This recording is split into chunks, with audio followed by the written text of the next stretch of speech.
Hey, I'm Dom Wells from OnFolio, and I've just been viewing a business for sale on Flippa, ArtofHeadshots.com. It is a 14-year business. It has about 9k a month in profit, 61% margins. It's for sale for a 3.5x multiple, which is just under 400k, 2.1 times revenue. It claims to be a SaaS, but I don't think it is. I think it's more like a franchise or a service business, and they are present in 14 cities in North America. They connect people who want headshots with photographers who make headshots, and they've got a lot of expansion opportunities. Seem like an ambitious team. Seems like a solid business. It does have some good SEO presence. Overall, I'm going to give it a B- because I don't know enough information to find out more, to dig deeper, and I believe it's not really a SaaS, hence the lower multiple, but it could be a great opportunity for someone who is willing to take on this kind of business. Alright, hey everyone, Dom Wells here from OnFolio, and I'm going to be doing a live, well not live, but an over-the-shoulder due diligence video about ArtofHeadshots.com. So this is a software business. It's listed on Flippa.com, and I've chosen this one because it's actually public. The domain name is public knowledge. I haven't had to sign an NDA, so I'm not going to be revealing anything or covering anything that is basically not public, so, not getting in trouble here or ruining anything for the seller. I'll do a summary at the end, and what you're watching now is me seeing this for really the first time. Okay, so what we've got here is ArtofHeadshots.com, so never heard of it. Sounds like an okay domain name. Site age 14 years, so that's interesting. Write that down because 14 years SaaS, SaaS usually grows quite fast, so that tells a little bit of the story already if it's that old. Okay, monthly profit, let's call it $9,000 a month. So for a business that's been around 14 years, that's either a great sign of stability or slightly questionable. Profit margin 61%. Again, that's a good profit margin, but for a software business, I'm not actually sure. I need to dig deeper on that. Page views, I kind of think that's irrelevant. Profit multiple 3.5x, so that's very nice for a software business which has recurring revenues and should be very reliable. Revenue multiple 2.1x. I always focus on profit multiple, but revenue multiple is often important to other buyers. So that means the business is going for about 380k. It's already been reduced 10%. I don't watch Flippa listings enough to know whether that's just like a marketing gimmick, if it's an awesome opportunity, or if it's a sign of a bad business. But it's worth paying attention to. I do know that this listing's been live for a short while. So my eye comes down here about the seller, Carlos in Canada. So, there are some countries that definitely raise more flags than others, and Canada is not one of them, so that's a good sign. So if we look here, this is November 2022 all the way through to, I guess, October 2023. So it's trailing 12-month period, but it's already 6 months out of date, so we'll have to learn more about that.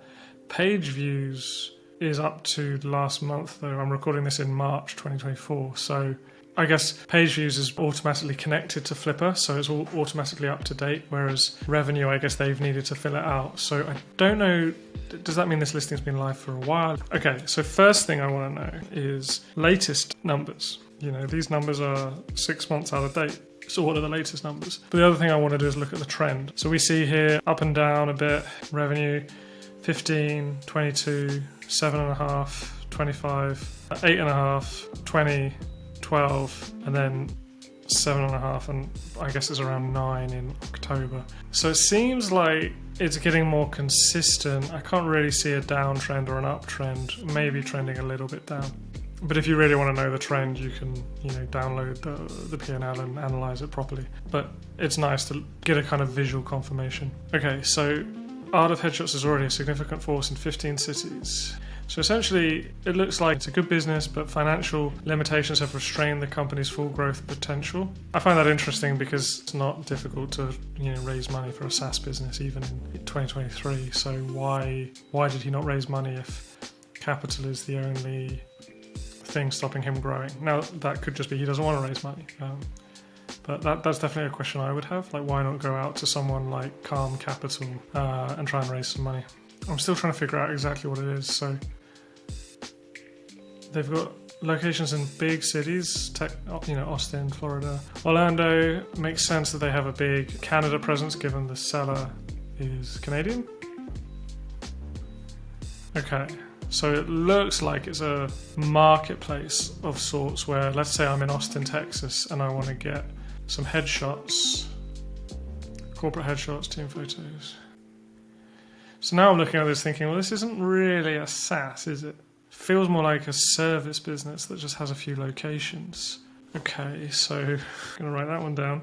Is it really a SaaS? Now, assuming it isn't really a SaaS, suddenly, it becomes a bit clearer, like, okay, this is why they probably didn't raise money, why they are not listing this at a SaaS multiple, why it's 15 years old and hasn't grown super fast, because it's actually probably a glorified marketplace or a glorified service business. Now, is that a problem? Not necessarily. But I think the key thing with a lot of businesses is really figuring out, what exactly is this thing? Now, this kind of speak in a Flippa listing or actually any business listing, is often a little bit like you're saying a lot of things, but I'm not really understanding what you're saying. So, this is like a elevator pitch, and then, okay, you don't have money to grow it, so you've decided to just sell, which is perfectly reasonable, or sell some equity or partnership. Okay. So it seems like, right, they're not the ones providing the service. It's more like a marketplace, but maybe rather than a marketplace where it's kind of like choose your own and DIY and everything, it's more like maybe a bespoke thing where they match people who need headshots with photographers. But this stuff annoys me in a listing. Like, who are we? I'm basically here as a potential buyer being like, right, who are you? What do you do? And it's like, distinguished in the realm of professional photography, ArtofHeadshots is more than just a brand. We craft portraits that encapsulate the self. Like, I'm not trying to buy a portrait here. I'm trying to figure out what your business does. And yes, it's important understanding the story you tell to your customers and your clients. That's going to help me understand who you are. But tell me who you are as well. Here we go. Specialized SaaS model streamlines bookings and client interactions, ensuring a seamless experience. Okay. I'm just starting to get pissed off now. Operations, digital presence. Our SEO optimized website reigns supreme, especially for the keyword headshots. All right. Couple things here. First of all, the O in SEO stands for optimize. So you don't need to say SEO optimized. And that could be me being a little bit facetious or a little bit pedantic, but generally it's a filter for someone who doesn't understand SEO. All right, now let's just give them the benefit of the doubt. Let's see, they do dominate or reign supreme. I mean, they got some good keywords here, but like position 4 for headshots Austin, that's not reigning supreme, but that's still solid. Things like best outfit for headshots or famous actor headshots, I'd call these vanity rankings. Like, it's not going to grow your business. Professional headshots Austin, position 4. Headshots Orlando, position 5. So probably they do get some good search traffic and they have got good potential. Again, your website does not reign supreme, but especially as he probably doesn't know that much about SEO, considering my hunch. DR28, nothing special, but there's potential there to improve the rankings. So anyone who wants to buy this and try and improve the SEO optimizing, they've got a good foundation to work with here. Okay, so now my question is, do they hand pick the photographers, or do photographers just sign up, stuff like that? There's definitely too much marketing speak in here, which I get it. Like, most people who are selling a business, they're selling it for the first time or the second time. They want to kind of put the bucks on the screen. They want to sell their business, and they also they believe these things as well, and they in many cases are true. So they're not just going to say, yeah, this is my business, it's quite good. They would probably say stuff like, my business has this, I have this a visionary partner, we've got really big ambitions to expand our presence. I don't think there's anything wrong with that. Me as a buyer, it irritates me. Is it a flag? No. Is it a reason to pass or move forward with due diligence? Not necessarily, but you just kind of have to weed through it and see, what there really is here. Okay, so this is all about, what you can buy. So it's interesting, right? I don't really know much about the business except that the person who put the listing up is a marketer. No comment on whether they're a good marketer or not. So monetization methods, services and subscriptions. So Is that just because the category services and subscriptions, or are they saying they monetize from services and from subscriptions? Because I'm curious now where the subscriptions come from. Don't know what this is.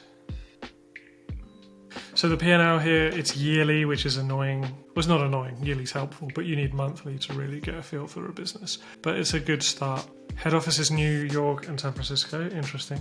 Licensees, interesting. So does some of the photographers who actually work in those various locations, they pay license fees. So that's cool.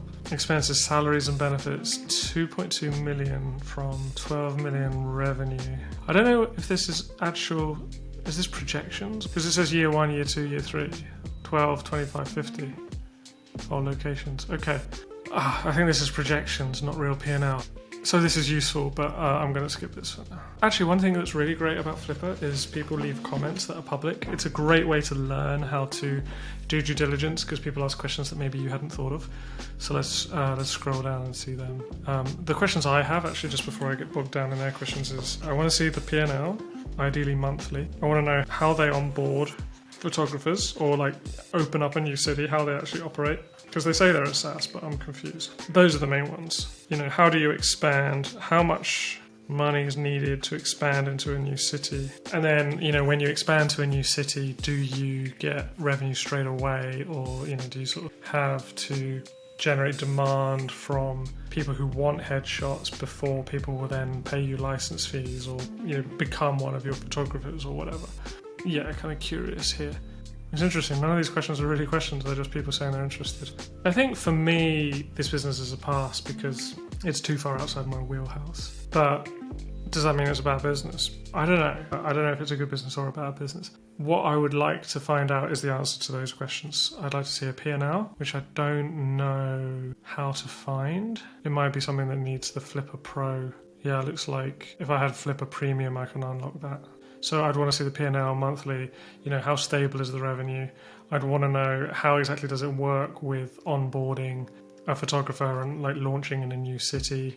What's the return on capital? So let's say it costs you 100 grand to launch into a new city, but you earn 25 grand in 6 months. Like, okay, that's actually pretty good. So I'd need to know the answers to those questions. I'm going to give this based on everything that's public, which is all I'm really going to do my due diligence on, and really just looking at the listing page. I'm not going to go like dig around and look into the reviews that I can find online. Like that would be part of greater due diligence, and I think I'll do a long form version of that in my newsletter. So on folio.com/newsletter if you want to get a long form breakdown.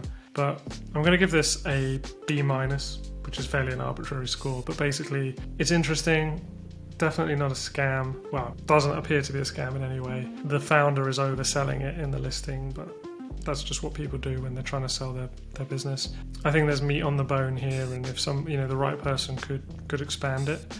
I do question calling it a SaaS. I think that's disingenuous. I think it's not really a SaaS. I think it has some SaaS-like features, but I think really it's a service business, maybe even a franchise business. Could be totally wrong, but this is just based on what I can see, and that probably explains the multiples. So yeah, that's it. Hope this has been helpful. I would definitely be interested to dig deeper on this one. And yeah, if you are interested in it and you do more digging and you want to hit me up and ask some questions about it, feel free to reach out.